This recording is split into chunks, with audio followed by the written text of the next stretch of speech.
अब electric potential में ये भी डिस्कस करना जरूरी है कि पोटेंशियल का पोटेंशियल एनर्जी से क्या लेना देना है। थोड़ा सा उन बातों को फिर से रिविजिट करते हैं। मैं बोल रहा हूं फिर से, क्यों? क्योंकि ये पोटेंशियल एनर्जी वाला कॉन्सेप्ट पहले भी एक बार अच्छे से डिस्कस हुआ था जब हम लोग कूलम्ब फोर्स पढ़ रहे थे। थोड़ा सा आप उन वीडियोस को रिविजिट कीजिए तो याद आएगा। तो हम उसी चीज को आज थोड़ा सा और अच्छे तरीके से इलेबोरेट करना चाह रहे हैं। लेटर से एक पॉजिटिव चार्ज है Q1, ठीक है, पॉजिटिव चार्ज Q1 है, एक एग्जांपल दे रहे हैं और वो फिक्स्ड है, ठीक है। एक एजेंट है जो इन्फिनिटी से पॉइंट P तक एक पॉजिटिव चार्ज Q2 को ला रहा है स्लोली। मैंने क्या बोला कि एक एजेंट है जो पॉजिटिव चार्ज Q2 को स्लोली ला रहा है, कहां से? इन्फिनिटी से पॉइंट P तक, और पॉइंट P की दूरी Q1 से R है। तो आप तो इलेक्ट्रिक पोटेंशियल पढ़े थे कि पॉइंट P तक एक कूलम्ब चार्ज को स्लोली लाने में कितना वर्क करना पड़ता है Q1 के प्रेजेंस में, बताइए। तो जो पोटेंशियल एट पॉइंट P होगा ना, वही तो वर्क डन होता है। कितना चार्ज को लाने के लिए? एक कूलम्ब चार्ज को लाने के लिए। कैसे लाने के लिए? Slowly.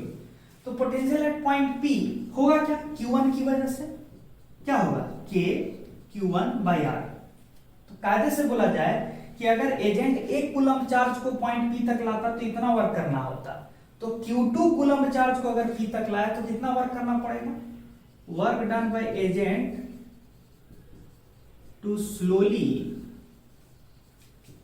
bring Q2 coulomb from infinity to P। कितना होगा? तो एक कूलम्ब के लिए इतना वर्क, तो Q2 कूलम्ब के लिए Q2 गुने K Q1 by R, यानी शॉर्ट में बोलिए ना K Q1 Q2 by R। ये वर्क करना पड़ेगा, ठीक है। देखिए ये जो कॉन्सेप्ट अभी हम डेवलप किए हैं ये सिर्फ पॉजिटिव चार्जेस के लिए नहीं है, इवन ये निगेटिव हो, ये निगेटिव हो, कुछ भी हो, ये जो अल्टीमेट जो हम लोग ये डेवलप किए हैं रिलेशन कि कितना वर्क करना पड़ेगा एजेंट को Q2 चार्ज को लाने के लिए, ये एक्सप्रेशन जो है independent of the nature of sine of the charges है। Q1 Q2 का कोई भी साइन हो, प्लस हो माइनस हो, ये जो अल्टीमेट जो डेरिवेशन है ये सबके लिए वैलिड है, आप खुद सोच सकते हैं, ठीक है ना। ये सारा कॉन्सेप्ट जनरल है, लेकिन मैं प्लस प्लस इसलिए लिया हूं ना क्योंकि मैं कुछ और भी आपको समझाना चाह रहा हूं। आप ही बताइए कि ये प्लस Q1 जो एक Q2 चार्ज है प्लस, इस पे एक रिपल्सिव फोर्स लगा रहा होगा दूर की तरफ, इलेक्ट्रिक फोर्स जो होगा जो लग रहा होगा वो दूर की तरफ लग रहा होगा, और जो एजेंट फोर्स लगा रहा है वो आगे की ओर लगा रहा है, और डिस्प्लेसमेंट भी आगे ही हो रहा है, डिस्प्लेसमेंट जो हो रहा है वो आगे ही हो रहा है। तो कायदे से मैं क्या कह रहा हूं कि वर्क डन बाय एजेंट जो है वो यहां पे पॉजिटिव है कि नहीं? फोर्स आगे, डिस्प्लेसमेंट आगे, तो यानी एजेंट जो है पॉजिटिव वर्क कर रहा है Q2 पे। पॉजिटिव वर्क का मतलब क्या होता है, का मीनिंग होता क्या है? Physical meaning. पॉजिटिव वर्क का फिजिकल मीनिंग क्या होता है? याद कीजिए। तो अगर मैं कहूं कि मैं पॉजिटिव वर्क कर रहा हूं किसी पे, तो इसका मतलब क्या होता है? इसका मतलब होता है कि मैं उसे एनर्जी सप्लाई कर रहा हूं। If agent is doing positive work, that means he is supplying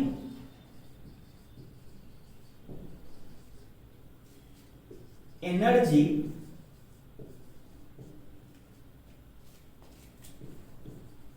to the system, ना कि वो एनर्जी ले रहा है, वो एनर्जी सप्लाई कर रहा है। अगर मैं पॉजिटिव वर्क कर रहा हूं मतलब मेरे एनर्जी का नुकसान हो रहा है और सिस्टम की एनर्जी का इंक्रीमेंट हो रहा है, बढ़ोतरी हो रहा है, ठीक है। अच्छा, तो अब अगला पॉइंट, क्या ठीक है भाई? तब तो अगर एजेंट इंफिनिटी से पॉइंट पी तक Q2 को लाया है तो अच्छा खासा उसको वर्क करना पड़ा है, यानी अच्छा खासा एनर्जी सप्लाई किया है। लेकिन वो एनर्जी गया कहां?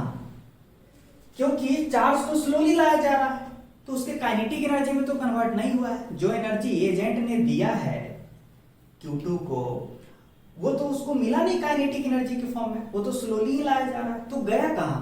इतना अच्छा खासा जो एजेंट एनर्जी सप्लाई किया है वो गया कहां? वो एक्चुअल में वही एनर्जी हिडन फॉर्म में फील्ड में स्टोर्ड है। The energy supplied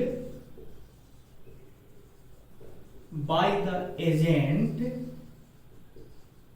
is stored, कहां पे स्टोर्ड हो गया है? Is stored in the electric field. ठीक है, जो एनर्जी सप्लाई किया गया एजेंट के द्वारा वो कहां पे स्टोर्ड है? In the electric field, hidden form में। ठीक है, वो आपको प्रत्यक्ष रूप से दिख नहीं रहा है। ठीक है, such a stored energy in the electric field में छुपा हुआ या स्टोर्ड ऐसे एनर्जी को ही क्या बोलते हैं? Is called potential energy. तो potential energy is nothing but the latent form of energy जो कि इलेक्ट्रिक फील्ड के अंदर स्टोर्ड है हिडन फॉर्म में। ठीक है, तो हम शॉर्ट में क्या बोल सकते हैं? Whatever the work done has been done by the agent that has been stored in the form of potential energy in the electric field surrounding this system of charges। के अगल बगल जो सिस्टम ऑफ चार्जेस के जो बगल में जो electric field है उसमें छुपे हुए फॉर्म में पोटेंशियल एनर्जी स्टोर्ड है। ये इंपॉर्टेंट बात है। इसका मतलब हम तो ये कह सकते हैं कि ये जो एजेंट जो वर्क किया है के Q1 Q2 by R, ये एक्चुअल में है क्या? हम ये बोल सकते हैं ना कि एक्चुअल में इतना एनर्जी एजेंट सप्लाई किया है जो कि अब किस में छुपा हुआ है? किस फॉर्म में छुपा हुआ है? पोटेंशियल एनर्जी के फॉर्म में। और यही वजह है कि जब यहाँ पे Q2 चार्ज होगा, यहाँ Q1 होगा, तो हम बोल देते हैं कि इस सिस्टम ऑफ चार्ज का पोटेंशियल एनर्जी जो है कितना है? के Q1 Q2 by R है। समझ में आ रहा है? एक चीज पे ध्यान दिए, हम वर्ड यूज किए सिस्टम ऑफ चार्ज का। ये नहीं बोले हम कि Q2 का पोटेंशियल एनर्जी इतना है, Q2 का पोटेंशियल एनर्जी इतना है, हम ये नहीं बोले। हम बोले कि सिस्टम ऑफ चार्ज का पोटेंशियल एनर्जी इतना है। क्यों ऐसा बोले? क्योंकि ये जो एनर्जी है ना, जो फील्ड में स्टोर्ड है, छुपे हुए फॉर्म में जो फील्ड में छुपा हुआ है एनर्जी, वो एनर्जी जो है सिर्फ Q2 का नहीं है या सिर्फ Q1 का नहीं है। बोलिए कैसे? इसका टेस्टिंग क्या है? ये Q1 को फिक्स रखे थे ना, Q2 पे यहाँ पे अप्लाई है ना। अब क्या कीजिए कि Q1 को फ्री कर दीजिए। जैसे ही Q1 को फ्री कीजिएगा ना, दोनों एक दूसरे को रिपेल करता हुआ दूर भागने लगेंगे और इस प्रोसेस में काइनेटिक एनर्जी गेन करेंगे। मतलब जो ये जो छुपा हुआ जो पोटेंशियल एनर्जी था वो सिर्फ Q2 को नहीं मिल रहा है काइनेटिक एनर्जी के फॉर्म में, वो किस किस को मिल रहा है? Q2 को भी मिल रहा है और Q1 को भी मिल रहा है। यही वजह है कि हम बोलते हैं कि के Q1 Q2 by R potential energy जो है ये दोनों का है, ये पूरे सिस्टम का है, ना कि किसी एक का है। समझ में आया? इस पोटेंशियल एनर्जी पे दोनों का हक है और मौका मिलने पे यही पोटेंशियल एनर्जी दोनों के काइनेटिक एनर्जी में कन्वर्ट कराया जा सकता है। ठीक है, ये चीज तो ये हुआ। अच्छा, इस पे आगे चलते हैं।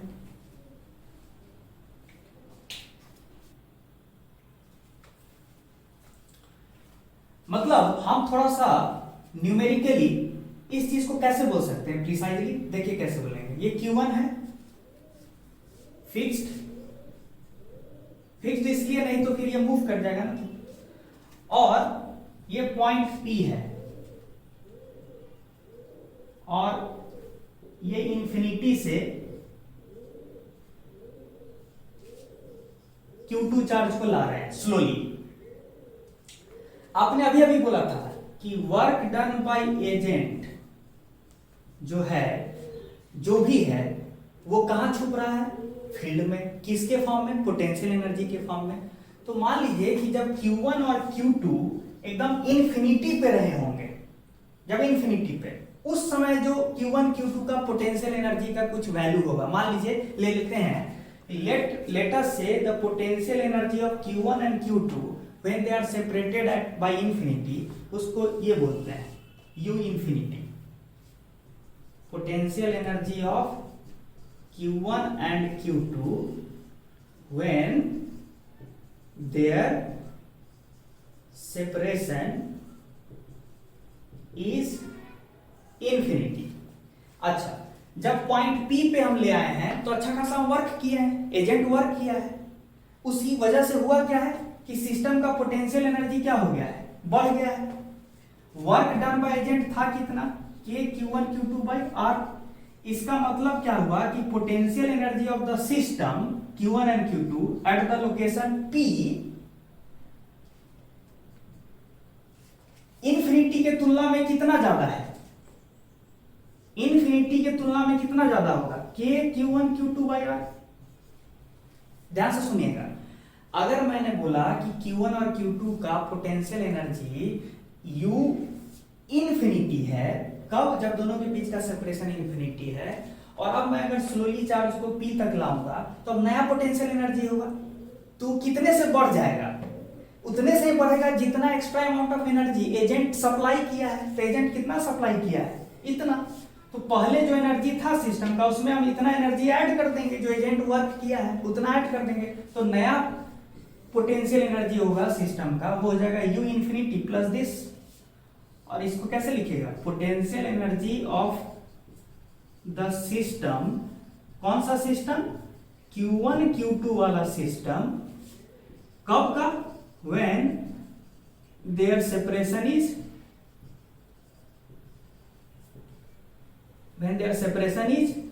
R।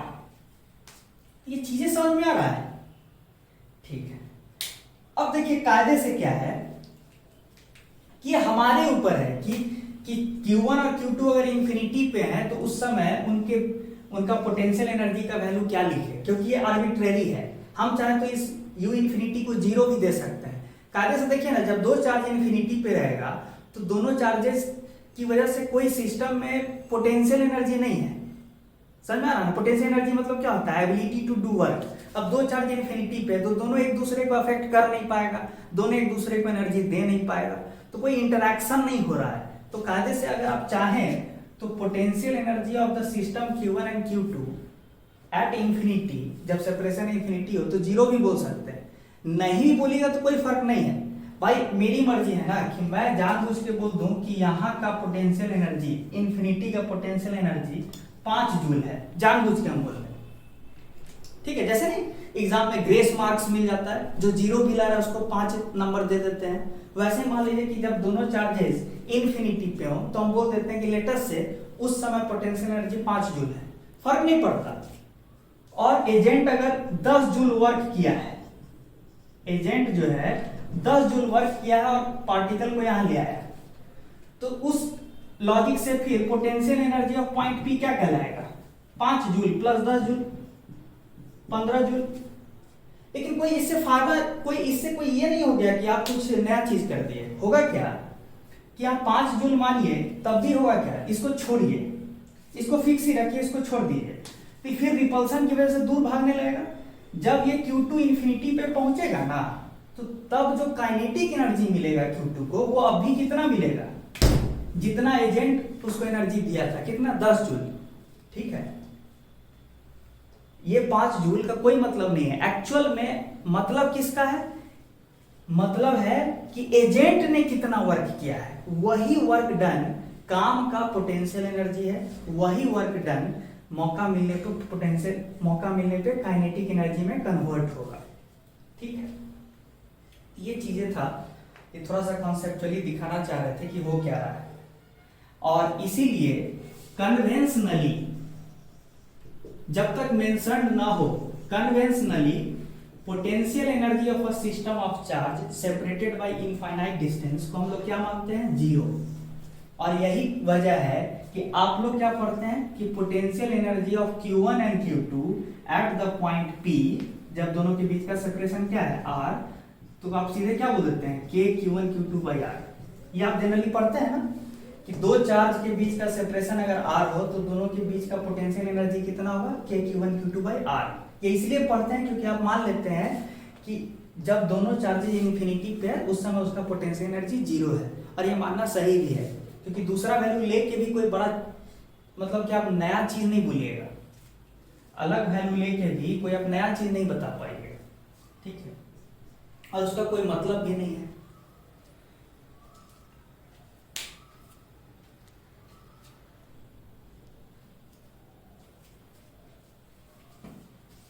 अब देखिए कि ये रहा Q1, ये रहा Q2, ठीक है। इस तरह का सिस्टम बनाने में Q1 Q2 के बीच का सेपरेशन R हो, इस तरह का सिस्टम बनाने में मुझे कितना एनर्जी खपत करना पड़ा था, मुझे मतलब एजेंट को, के Q1 Q2 बाई R। तो फैंसी लहजे में बहुत लोग ऐसे बोलते हैं, amount of energy invested to form this system of charge कितना हो जाएगा, के Q1 Q2 बाई R, और इसी को लोग क्या बोलते हैं, पोटेंशियल एनर्जी ऑफ सिस्टम। अब इसी चीज पे आगे बढ़ते हैं। मान लीजिए हमको ऐसा सिस्टम ऑफ चार्ज बनाना है, Q3 Q1 Q2 ऐसा बनाना है, ऐसा, और सबके बीच का सेपरेशन दिया हुआ है, ये सेपरेशन है R के नीचे 2 3, ये हो गया R1 2, 1 2 का मतलब सेपरेशन बिटवीन 1 एंड 2, R2 3 का मतलब सेपरेशन बिटवीन 2 एंड 3, R1 3 का मतलब सेपरेशन बिटवीन 1 एंड 3। ऐसा सिस्टम ऑफ चार्ज हमको बनाना है, ठीक है। तो ऐसा सिस्टम ऑफ चार्ज बनाने में मुझे कितना एनर्जी इन्वेस्ट करना होगा, ठीक है, और वो एनर्जी जो इन्वेस्ट किए हैं वो कहां जाके छुपा हुआ होगा, इस सिस्टम ऑफ चार्ज के पोटेंशियल एनर्जी में छुपा होगा। तो एग्जामिनर इतना थोड़े आपको बोलेगा, एग्जामिनर सीधे बोलता है कि find the potential energy of the given system of charges. और अजम्पशन क्या है, बार बार एग्जामिनर ये बोले, अजम्पशन क्या है कि जब चार्जेस इन्फिनिटी पे होगा सेपरेटेड, उस समय पोटेंशियल एनर्जी ऑफ चार्ज क्या लेना चाहिए, जीरो। ये अजम्पशन है। चलिए ये बनाना है, कैसे बनाएंगे, वही कहानी, वही तो अभी कर रहे थे। सबसे पहले Q1 चार्ज लिए और इसके प्रेजेंस में Q2 को लाए इन्फिनिटी से, और ये दूरी हो गया R1 2, तो कितना वर्क करना पड़ेगा, के Q1 Q2 बाई R1 2। अच्छा, अब मैं क्या करूंगा, इस दोनों के प्रेजेंस में किसको लाऊंगा,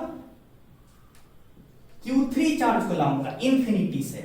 तो तब जो सिस्टम बनाना था, देख लीजिए, जो सिस्टम बनाना था तो बन गया ना,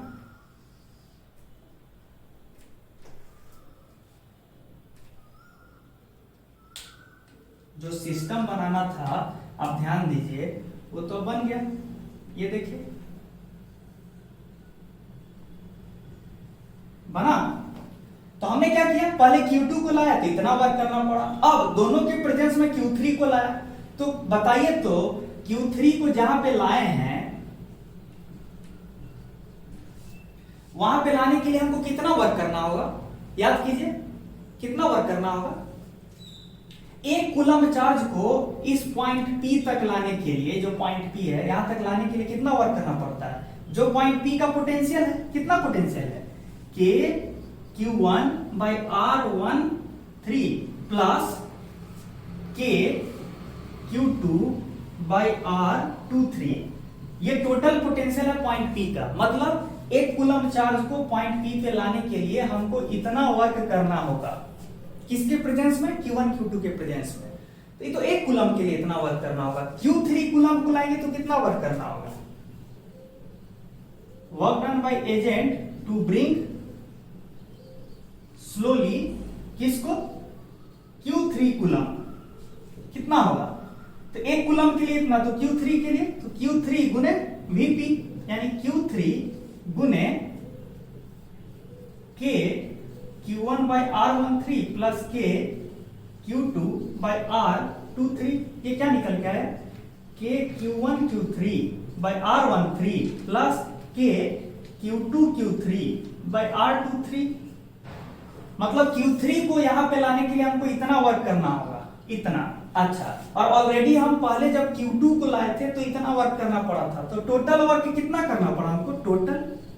total work done by agent to form the given system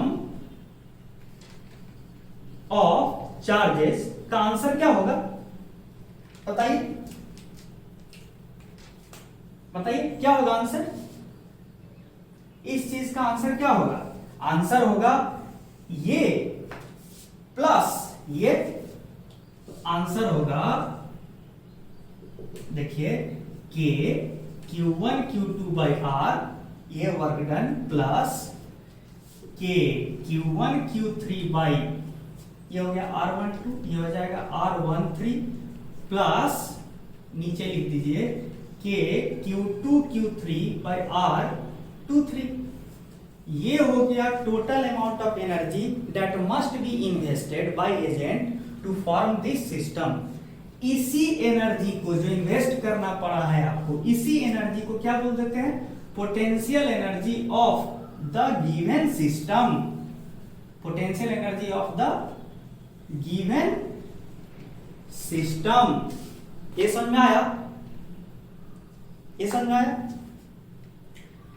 ये हो गया, मतलब ये आंसर होना था, इस क्वेश्चन का आंसर ये होना है।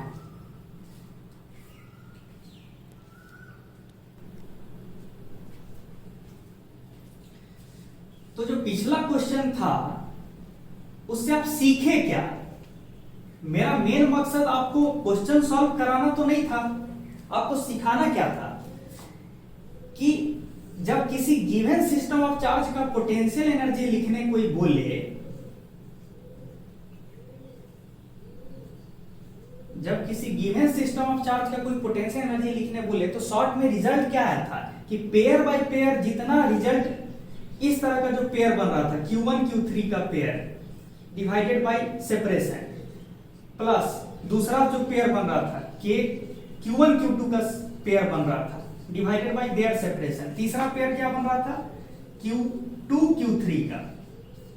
ऑल पॉसिबल पेयर्स जो बन रहा था, ठीक है ना, ऑल पॉसिबल पेयर्स,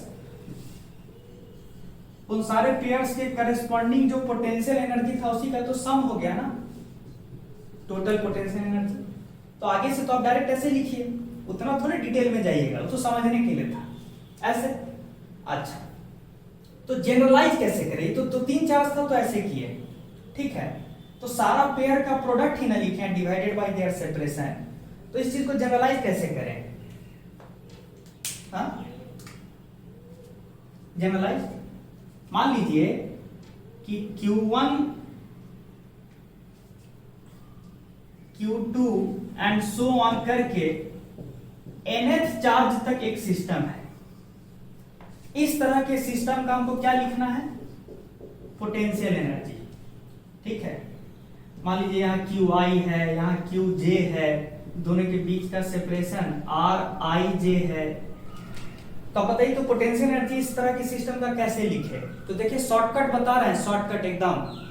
क्या कीजिए कि हर एक चार्ज को पकड़िए और उसका बाकी से जितना पेयर बन रहा है, मान लीजिए हम Q1 को पकड़े और Q1 का बाकी चार्ज के साथ जितना पेयर बन रहा है सब के करस्पॉन्डिंग पोटेंशियल एनर्जी लिख देते हैं। जैसे देखिए K Q1 मान लीजिए Q2 divided by R12 plus and so on K Q1 into QI QJ and so on. हम ये बोलना चाह रहे हैं एंड सो ऑन करके K Q1 QN by R1N, मतलब Q1 का जितना पेयर बन सकता था ना दूसरे चार्जेस के साथ, सारा पेयर लिख लिए।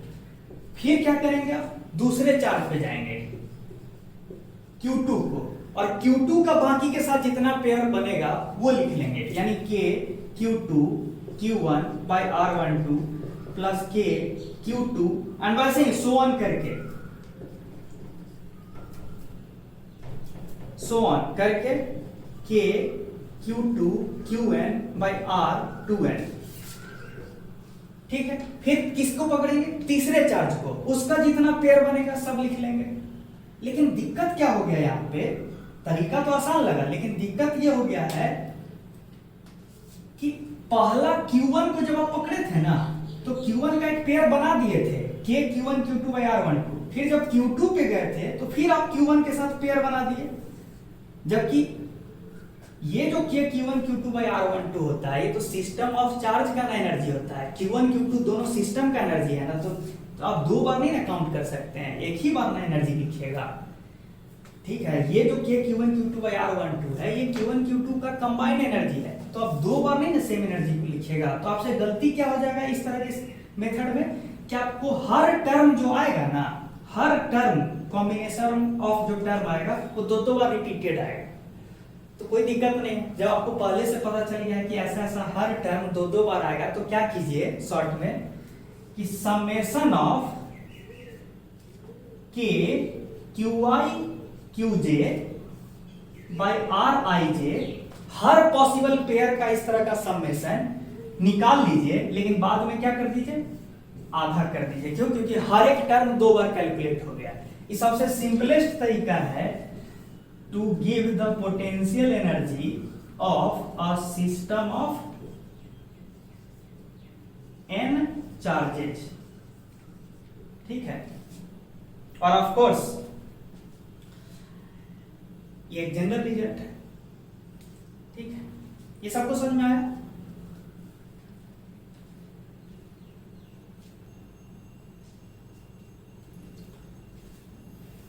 अब इस डिस्कशन को और थोड़ा आगे बढ़ाते हैं स्लोली। आप जो अभी जो potential energy of system of charges पढ़े, मान लीजिए एक सिस्टम ऑफ चार्ज जो आप बनाए हैं, Q1 से लेके Qn तक, Qi Qj, इस तरह का एक सिस्टम ऑफ चार्ज हुआ।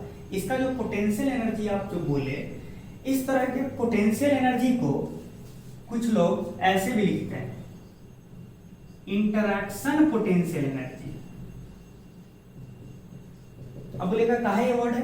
कॉमन सेंस की बात है कि इस तरह का सिस्टम ऑफ चार्ज का जो आप पोटेंशियल एनर्जी लिखे थे ना इस तरह से, K Qi Qj by Rij का समेशन, ये पोटेंशियल एनर्जी जो सिस्टम के पास है वो किस वजह से है? क्योंकि सारा चार्ज एक दूसरे के साथ क्या कर रहा है? इंटरैक्ट। भाई एक चार्ज था, उसके चार्ज के प्रेजेंस में जब आप दूसरा को लाए थे, एजेंट को वर्क करना पड़ा, तब ना एनर्जी छुप के कहां पे है? हिडन वे में, फील्ड में छुपा हुआ है। तो ऐसा क्यों हुआ? क्योंकि Q1 के प्रेजेंस में जब आप Q2 को लाइएगा तो एजेंट को अच्छा खासा वर्क करना पड़ा। तो क्यों करना पड़ा? Q1 के प्रेजेंस की वजह से करना पड़ा ना वर्क। किस पे? Q2 पे। तो हम कह सकते हैं कि जो भी पोटेंशियल एनर्जी जो छुप गया फील्ड में, वो इसलिए छुप गया क्योंकि Q1 और Q2 आपस में क्या कर रहे थे? इंटरैक्ट कर रहे थे, एक दूसरे पे फोर्स लगा रहे थे। इसी वजह से एजेंट को भी चार्ज पे फोर्स लगा के पास लाना पड़ रहा था और वर्क करना पड़ रहा था, और वही वर्क कहाँ छुप गया? पोटेंशियल एनर्जी में। तो कायदे से क्या कहना चाहिए कि ये जो सिस्टम ऑफ चार्जेस की वजह से जो यहाँ पे पोटेंशियल एनर्जी छुपा हुआ है, वो इसलिए है क्योंकि सारे चार्जेस एक दूसरे पे क्या लगा रहे थे? फोर्स, इंटरैक्ट कर रहे थे। इसी वजह से इस तरह के पोटेंशियल एनर्जी को बोलते हैं interaction potential energy. Potential energy developed among a system of charges because of their interaction. वो तो है।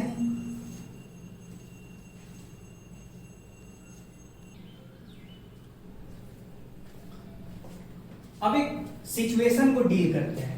मान लीजिए ऑलरेडी एक सिस्टम ऑफ चार्जेस गिवन है, ये configuration of charge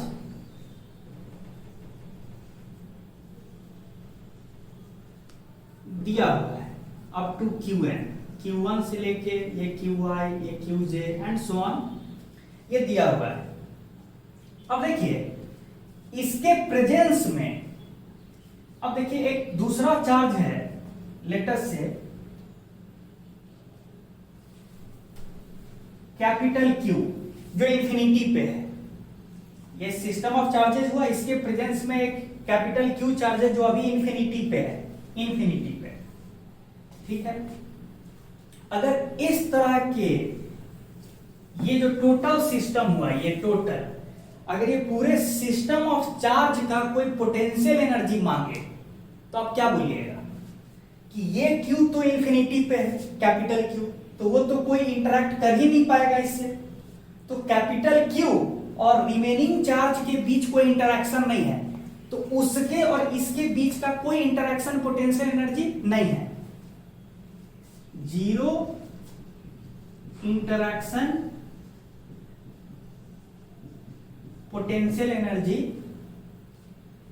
between capital Q and rest of charges. मतलब कैपिटल Q और रेस्ट ऑफ चार्ज के बीच के इंटरेक्शन की वजह से कोई पोटेंशियल एनर्जी है ही नहीं अभी, क्योंकि दोनों के बीच इंफिनिटी है। लेकिन हाँ, फिर भी इस पूरे सिस्टम का पोटेंशियल एनर्जी जीरो नहीं है। बोलिए कैसे? कि ऑलरेडी जो यहाँ पे कॉन्फ़िगरेशन ऑफ चार्ज है, ये Q1 है, ये Q2 है, तो यहाँ पे तो है ना, ये सारा चार्जेस है ना भाई, अच्छा खासा चार्जेस एक दूसरे से इंटरेक्ट कर रहा है। तो ये जो जब कभी सिस्टम बना होगा ये, तो एक एजेंट को अच्छा खासा एनर्जी लगा के ये कॉन्फ़िगरेशन बनाना पड़ा होगा, ठीक है। तो ये जो छोटा सा सब सिस्टम है, बड़े सिस्टम का छोटा सिस्टम, इस सिस्टम को बनाने में एजेंट को काम करना पड़ा होगा। ऐसे ही नहीं Q1 Q2 पास पास यहाँ पे आए होंगे, एजेंट जो है Q2 को लाया होगा, Q3 को लाया होगा, Q4 को लाया होगा, ऐसे करके इस गिवन कॉन्फ़िगरेशन को बनाया होगा। तो बनाने में वर्क करना पड़ा होगा, और कहाँ छुपा होगा?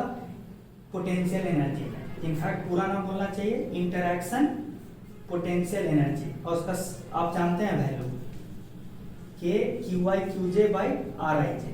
तो अगर कोई एग्जामिनर पूछे ना कि इस given configuration plus capital Q charge का टोटल पोटेंशियल एनर्जी क्या होगा, तो इस केस में टोटल पोटेंशियल एनर्जी यही हो जाएगा। क्यों?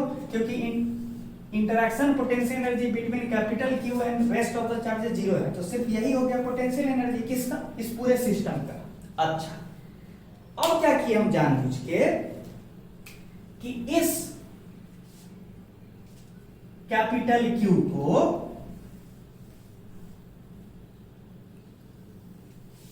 एक पर्टिकुलर पॉइंट P पे ला के रख दिए, ठीक है। एक पर्टिकुलर पॉइंट P पे हम ला के रख दिए। तो भाई हम अगर ला के रखे हैं, इतना सारा चार्ज है और उसके प्रेजेंस में हम कैपिटल Q को लाए हैं, तो हमको अच्छा खासा वर्क करना पड़ा होगा कैपिटल Q को यहां तक लाने के लिए।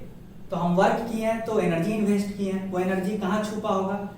Potential energy of the system में।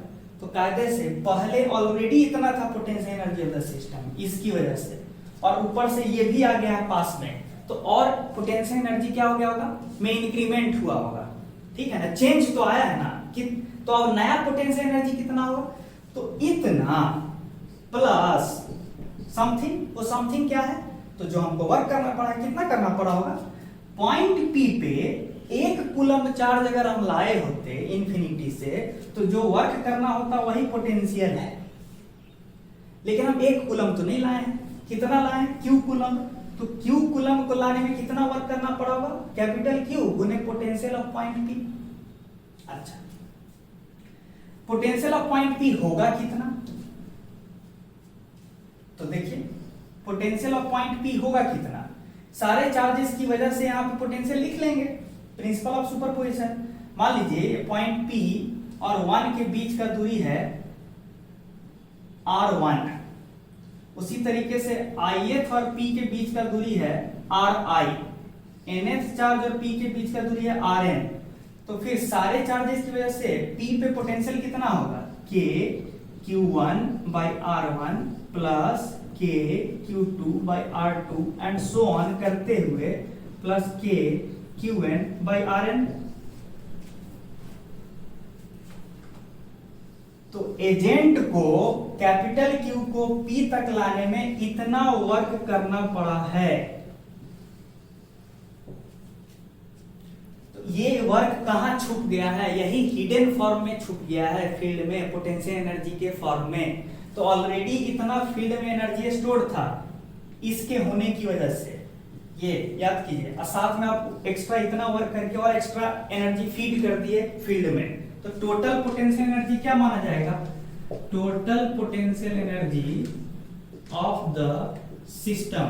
कौन सा सिस्टम? ये पूरा सा ये जो सिस्टम है कैपिटल Q और ये दोनों मिला के जो सिस्टम है उसका क्या होगा? इस टर्म को बोल दिए T1 टर्म, इसको बोल दीजिए T2 टर्म। सीधे आप शॉर्ट में लिख देंगे T1 प्लस T2 या फिर W1 प्लस W2, ये हो गया टोटल। और अगर एग्जामिनर ये पूछे कि Q को इंफिनिटी से P तक लाने में सिस्टम का एनर्जी में इंक्रीमेंट कितने का हुआ है, तब आंसर हो जाएगा सिर्फ ये, इतना से सिस्टम का एनर्जी बढ़ गया होगा। अगर एग्जामिनर पूछे कि कैपिटल Q को इंफिनिटी से P तक लाने में सिस्टम का एनर्जी बढ़ा कितने से है, तो ऑलरेडी इतना था, तो बढ़ा कितने से है, बढ़ा इतने से है, और आपकी वजह से बढ़ा, आप इतना एनर्जी इन्वेस्ट कर दिए हैं जो छुप गया है फील्ड में। इन जो टर्म्स सिखा रहे हैं ना और जो स्टेटमेंट यूज कर रहे हैं उस पे आप मेन ध्यान दीजिएगा कि एग्जामिनर कैसे कैसे पूछ सकता है।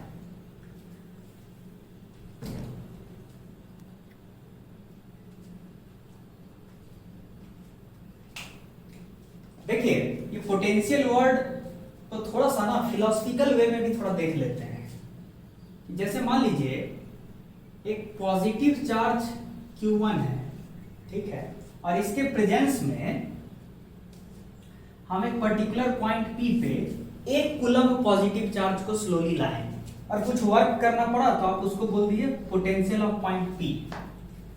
अगर चार्ज Q1 पॉजिटिव है तो याद कीजिए पोटेंशियल ऑफ पॉइंट P क्या निकल के आया था, KQ1 बाई दूरी R, यही पोटेंशियल ऑफ पॉइंट P है। अगर चार्ज Q1 पॉजिटिव है तो वर्क डन बाय एजेंट भी पॉजिटिव होगा। अच्छा, ठीक है, पॉजिटिव होगा। इसका मतलब क्या होता है पॉजिटिव पोटेंशियल का, ये जो हम बोले ना कि पोटेंशियल पॉजिटिव है, पॉजिटिव पोटेंशियल का मीनिंग क्या हुआ? पोटेंशियल मतलब होता है औकात, पोटेंशियल मतलब क्या होता है औकात। अब पॉजिटिव पोटेंशियल मतलब पॉजिटिव औकात, किस सेंस में पॉजिटिव औकात कि अगर एक कूलम पॉजिटिव चार्ज को यहां पे ना छोड़ दीजिए, इंफिनिटी से लाए थे आप ही, ला के अच्छा खासा फोर्स लगा के धक्का देते हुए पॉइंट P तक लाए थे, ठीक है, स्लोली, फिर छोड़ दीजिए, होगा क्या कि Q1 एक कूलम चार्ज को रिपेल करता जाएगा, रिपेल करते जाएगा, फोर्स लगाते जाएगा और एक कूलम चार्ज का स्पीड बढ़ता चला जाएगा। कहां तक? जब तक कि एक कूलम चार्ज कहां ना पहुंच जाए, इंफिनिटी पे। इंफिनिटी पे जाने के बाद तो Q1 फोर्स लगाना बंद कर देगा। तो मतलब हम ये कह सकते हैं ना शॉर्ट में कि जब तक एक कूलम चार्ज रिपेल होकर इंफिनिटी तक ना चले जाए तब तक Q1 फोर्स लगाते रहेगा और उसको एनर्जी सप्लाई करते रहेगा और बहुत अच्छा खासा काइनेटिक एनर्जी मिल जाएगा एक कूलम चार्ज को। कब? जब वो वापस इंफिनिटी पे चला जाएगा।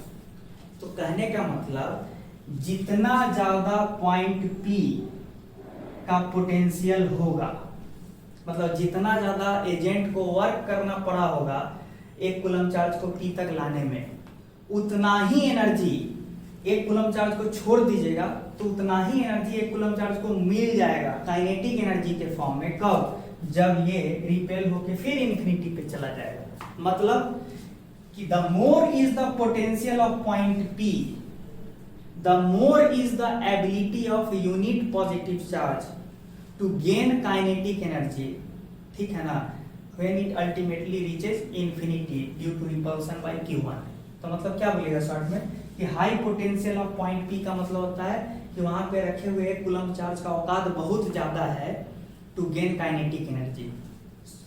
कब तक गेन करेगा? जब तक इंफिनिटी पे ना चला जाए, और वहां तक जाके बहुत अच्छा खासा गेन कर लेगा। अगर कहीं पे बोलेंगे कि लो पोटेंशियल है, पॉजिटिव है लेकिन पॉजिटिव पोटेंशियल है लेकिन वैल्यू वाइज कम है, उसका मतलब कि तब एक कूलम चार्ज को वहां छोड़ दीजिएगा तो इंफिनिटी पे जाते जाते जो वो काइनेटिक एनर्जी गेन करेगा वो बहुत कम गेन करेगा, ठीक है ना।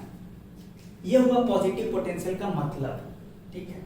वैसे ही अगर ये मान लीजिए Q1 निगेटिव होता, ये Q1 मान लीजिए आप बोल रहे हैं नेगेटिव होता और इसके प्रेजेंस में मान लीजिए इंफिनिटी से चार्ज को ला रहे होते,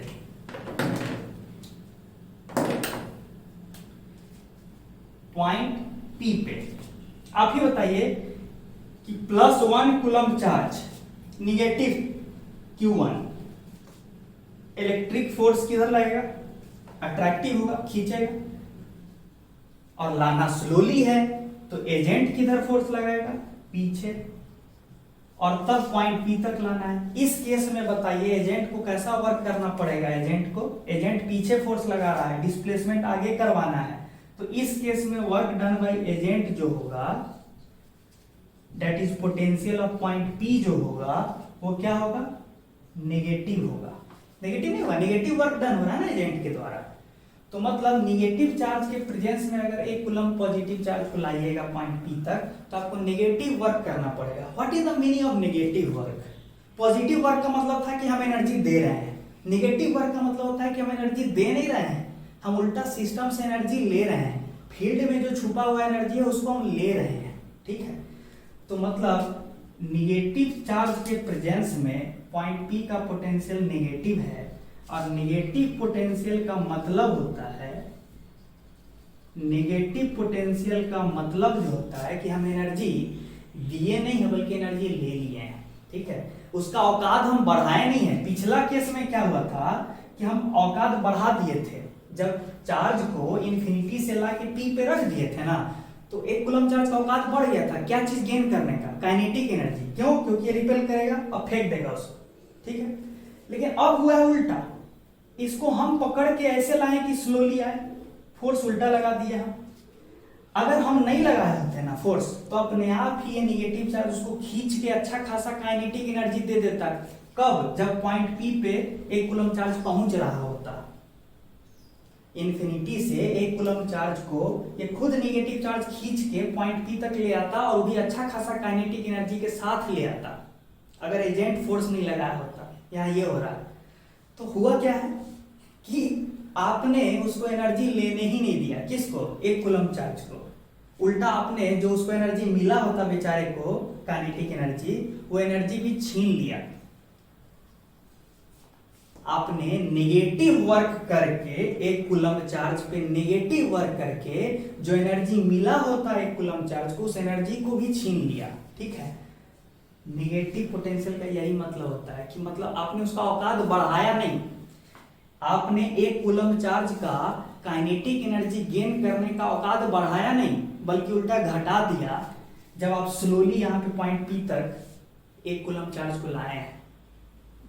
समझे आप नेगेटिव पोटेंशियल का फिलोसफिकल मीनिंग? समझे कि आप औकात बढ़ाए नहीं बल्कि घटा दिए हैं। अच्छा खासा बेचारा एनर्जी गेन किया होता, लेकिन जितना एनर्जी गेन किया होता वो सारा एनर्जी आप लेने नहीं दिए बल्कि आप छीन लिए निगेटिव वर्क करके। जैसे जैसे गेन किया होता वैसे वैसे आप एनर्जी विड्रॉ कर लिए हैं। कैसे? निगेटिव वर्क करके। इसीलिए वर्ड क्या यूज हुआ? Negative potential. मीनिंग समझ में आया?